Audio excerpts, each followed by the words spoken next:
नमस्कार दोस्तों, आज की इस वीडियो में हम बात करने वाले हैं मादा जनन तंत्र की। और जहाँ कहीं भी तंत्र लगा हो किसी शब्द के पीछे आगे, तो आप जान जाइए कि वहाँ पर कई अंगों का मेल है। उसी को कहते हैं तंत्र, यानी कई अंगों का मेल उसे कहते हैं तंत्र। तो रिप्रोडक्टिव सिस्टम ऑफ वामेन यानी मादा का जनन तंत्र है। और वो अनुप्रेक्ष्य काट हमने यहाँ पर दिखाया है, एक चित्र बनाकर चित्र के अनुसार दिखाया है, क्योंकि आपको इस चित्र से अच्छे से समझ में आ जाएगा। तो हम सबसे पहले बात करते हैं अंडाशय की। जो फीमेल रिप्रोडक्टिव सिस्टम के जो होते हैं मेन पार्ट, वो होते हैं अंडाशय, यानी ओरियोज जो होते हैं वही होते हैं मेन।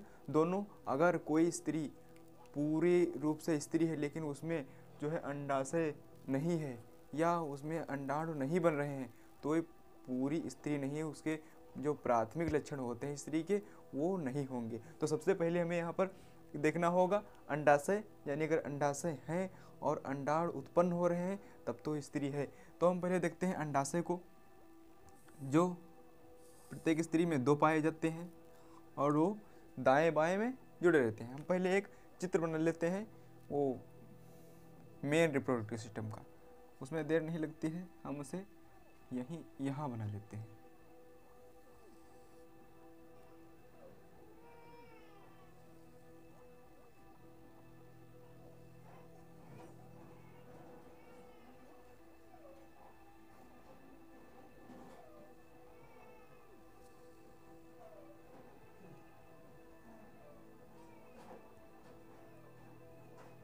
इस तरीके से जो होता है मेन पार्ट यहाँ पर इस प्रकार का होता है।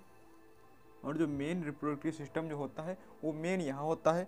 और जो यहाँ पर ये आप देख रहे हैं, ये है अंडाशय। ये अंडाशय हैं, एक दायां और बायां दोनों अंडाशय हैं। इसमें से अंडाणु उत्पन्न होते हैं और वो यहाँ तक जाते हैं। पहले हम इसको समझ लेते हैं, बाद में इसको हम समझ लेंगे अच्छी तरीके से। तो अब सबसे पहले यहाँ पर देखते हैं क्या क्या है। यहाँ पर ऐसा चित्र है कि एक धड़ जो है दाहिने हिस्से का काट कर दिखाया गया है, मतलब दाहिने का काट कर फेंक दिया गया है, और बाएं का जो है वो दिखाया गया है। यहाँ इससे ऐसे काटे यहाँ सीधा पूरा, और ये इधर का है, इधर का चित्र पूरा है ताकि सभी पार्ट आ सकें। अगर बीच से इधर को काटते तो पूरे पार्ट नहीं आते। तो इस प्रकार से काटा गया है कि ऐसे काटा गया है तो ताकि सभी अंग आ जाएं। तो यहाँ पर दिखाया गया है कि बायां अंडाशय है जो दाहिने तरफ चला गया है, यानी इस तरफ चला गया है। और जो यहाँ पर एक ये मूत्राशय यहाँ पर है, जब यहाँ पर देख पा रहे हैं मूत्राशय, ये मूत्र मार्ग है यहाँ पर। और ये जो है ये है वेजिना, ये है योनि, ये है योनि। और ये गर्भाशय मुख है जो यहाँ पर स्थित है।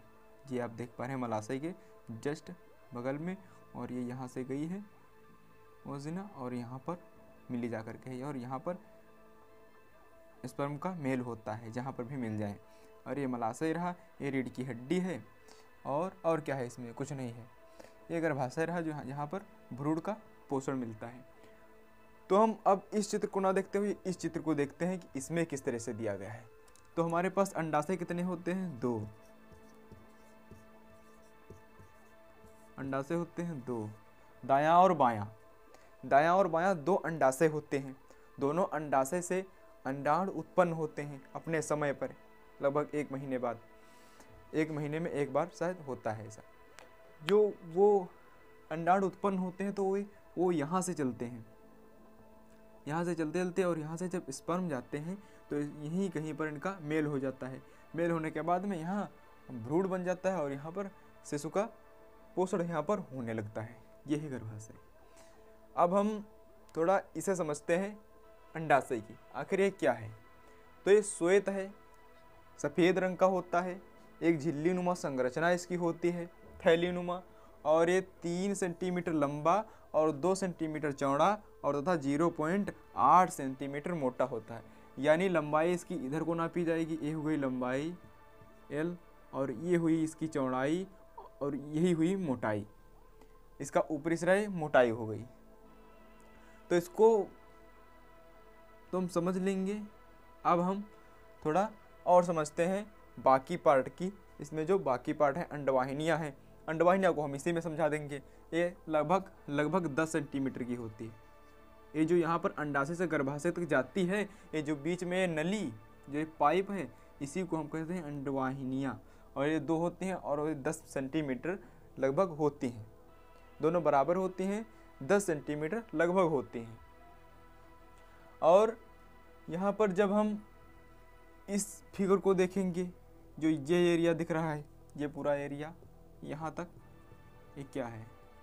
ये गर्भाशय है।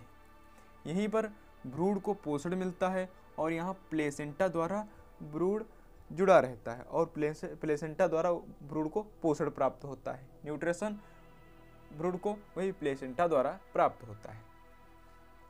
अब हम बात करते हैं आगे टॉपिक की, गौड़ लक्षण और जो है यौनारंभ के लक्षण जो की बात करते हैं, जो हिंदी में गर्भाशय जिसे कहते हैं। अब ये क्या है? एक अकेला अंग है। हमने अंडाशय देखी, वो हमने अंडाशय देखा, वो भी 2 हैं। अब हम और अंडवाहिनियाँ जो हैं वो भी 2 हैं गिनती में। ये जो गर्भाशय है एक अकेला अंग है, एक रिप्रोडक्टिव सिस्टम का अकेला अंग है। अब इसमें इसकी लंबाई चौड़ाई क्या है? इसकी 7.5 cm जो है लंबाई है इसकी, इधर की पूरी। और जो 5 सेंटीमीटर है ये चौड़ा होता है और 3 सेंटीमीटर जो है मोटा होता है। अब मोटाई इसकी पूरी नापी जाती है और ये जो 5 सेंटीमीटर है ये चौड़ाई है इसकी, इधर की पूरी चौड़ाई है।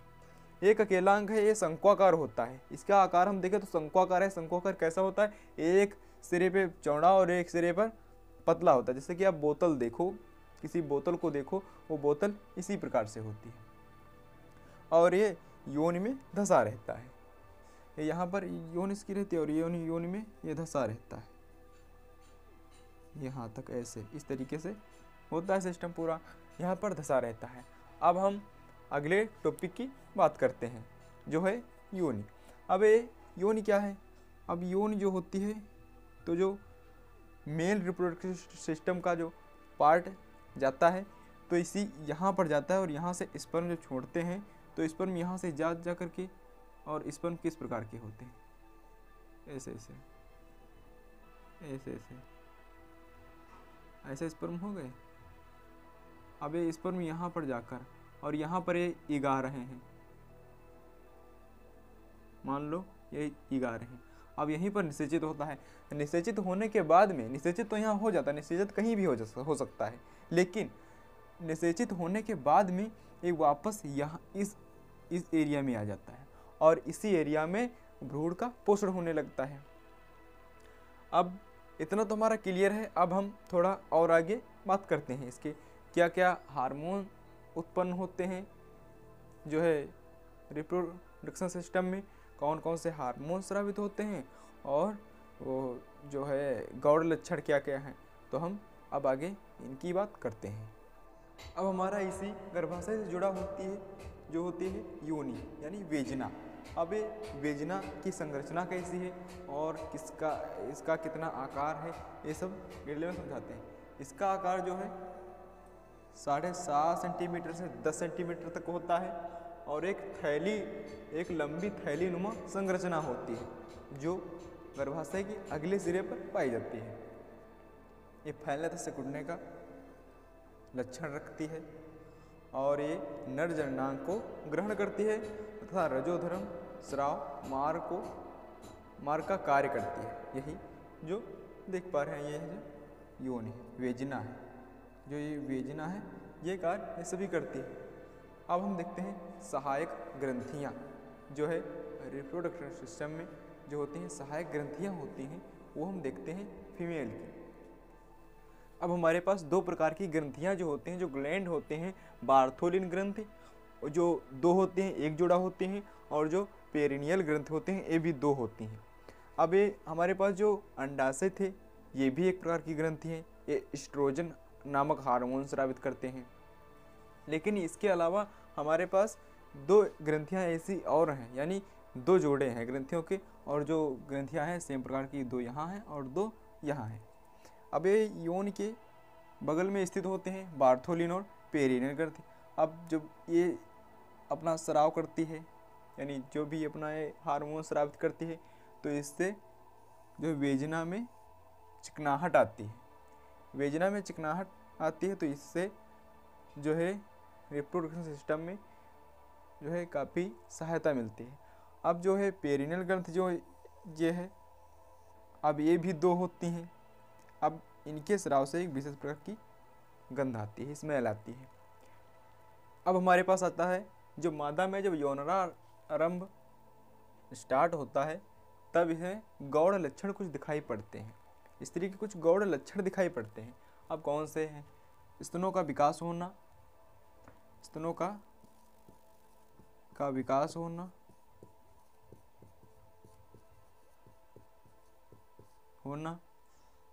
बाह्य जननांगों का विकास होना, और श्रोण विभाग का चौड़ा होना, स्वभाव में शीतलता, आवाज़ में आवाज़ पतली हो जाना, जननांगों के पास बाल उगते और बगलों में बाल उगते, मासिक स्राव और आवर्त चक्र, ऐसे कुछ लक्षण दिखाई पड़ते हैं।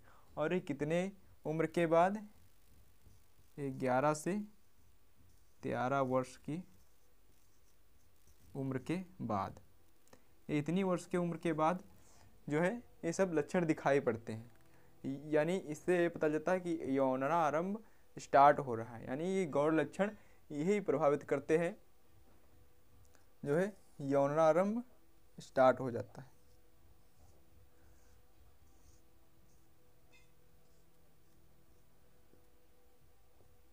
अब मैंने आज ये जो